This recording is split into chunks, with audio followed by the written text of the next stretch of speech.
Gelin geldi yine bugün toy bulara, toyda bugün oyun gülkü zor bulara.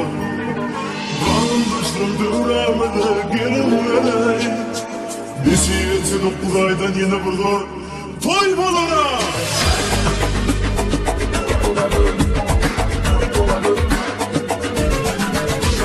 Gelin geldi yine bugün toy bulara, toyda bugün oyun gülkü zor bulara.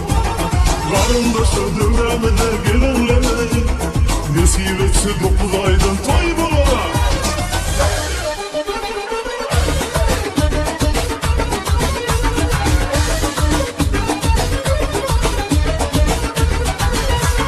Yaşlılar bunu deyin gelseler, dostlar tansa bunun derseler.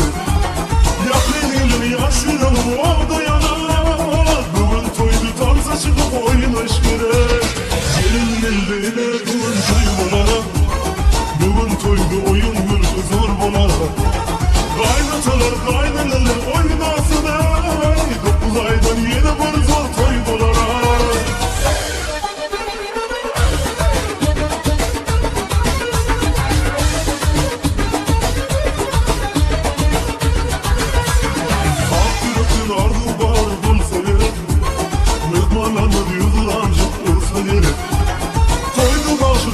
Coşup aytsa gerek, bu toyumuzda tansa çıkıp oynaş gerek.